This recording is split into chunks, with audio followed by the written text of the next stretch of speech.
Lockheed Martin just crushed earnings, with revenue topping $20 billion in a single quarter, growing over 10% year over year. Yet the stock sold off and trades 14% below its fair value estimate.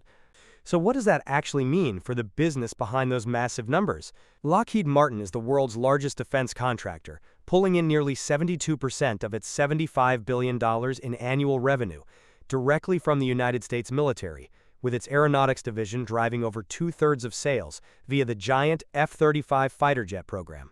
Operating across aeronautics, missiles and fire control, rotary and mission systems, and space, it provides long-term hardware and defense tech to the Pentagon and allied nations. Why this company matters right now comes down to shifting global dynamics, as accelerating demand for missile resupply and fighter jets creates decades-long cash visibility that very few companies on Earth can match. Here's where it gets interesting when you look under the hood of their recent financial quarterly results.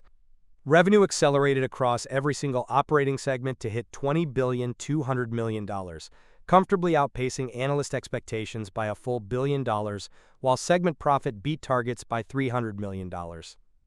Segment operating margins landed at 10.8%, recovering sharply from a slower first quarter where margins dipped to 10.1% due to timing delays on legacy programs. Adjusted earnings per share is forecasted to surge to $30.39 for the full year, up from $21.49, while free cash flow generation remains massive at over $6 billion.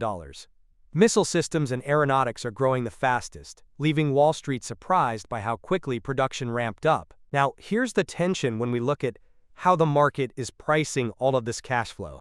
The stock trades at roughly 20 times forward earnings, which sits right around its historical average and represents a price-to-fair value ratio of 0.93 relative to its $650 intrinsic valuation.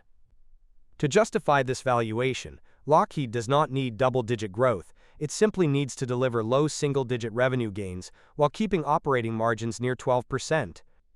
Is the stock pricing in a perfect scenario? Not at all, because the recent market sell-off leaves a comfortable room for error for value-oriented investors. Let's sit with that margin engine for a second, because that is where the real long-term power lies. Lockheed's operating margin is projected to expand toward 12% mid-cycle, compared to its trailing 5-year average of 10.7%.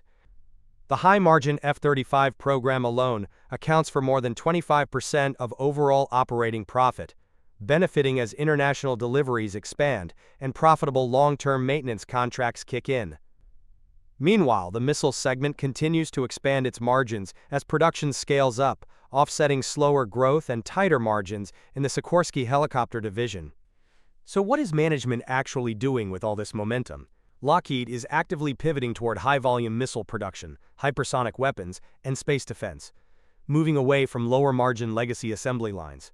Capital allocation is exceptionally sharp, with plans to spend over 2.6% of sales on capital expenditures to build out munitions capacity. At the same time, management remains fully committed to returning capital, having reduced share count by 25% over the last decade while consistently growing dividends. But zoom out for a second, because Lockheed doesn't operate in a vacuum. It competes directly with giant peers like Northrop Grumman, RTX Corporation, and Boeing, holding a dominant moat in fifth-generation fighter jets and heavy strike missiles. While upstarts like SpaceX and Blue Origin compete against its United Launch Alliance joint venture in commercial space launches, those startups cannot touch Lockheed's core defense payloads, sea-based missiles, or classified defense systems. So why did the stock drop on good news? Here's the real question that keeps institutional investors cautious. The single biggest risk is that Lockheed depends almost entirely on political defense budgets, meaning delays in congressional funding or shifting government priorities can delay billions in revenues. Operational execution risks also loom large, particularly supply chain bottlenecks and labor shortages for workers requiring high-level security clearances. Furthermore, new executive orders tying share buybacks to delivery schedules could potentially restrict capital returns if manufacturing deadlines get missed. On the flip side, what looks like a bottleneck today could easily turn into a massive catalyst tomorrow. The major upside trigger relies on multi-year framework contracts for missile systems like PAC-3 and THAAD, which allow Lockheed to triple production capacity with 7-year visibility rather than relying on annual budget fights.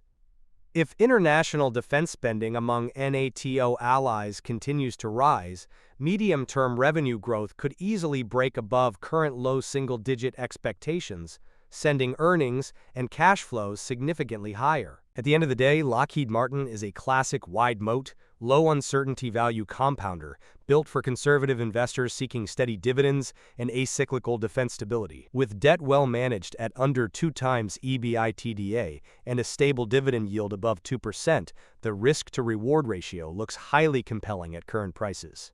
Ultimately, geopolitical headlines create temporary noise, but Lockheed's multi-decade backlog guarantees that this cash generation machine isn't slowing down anytime soon. That is all for today. If you found this data breakdown helpful, make sure to hit the like button and subscribe to the channel. Drop a comment below with your thoughts on this stock, and let me know which company we should look at next. Thank you for watching, and see you in the next video.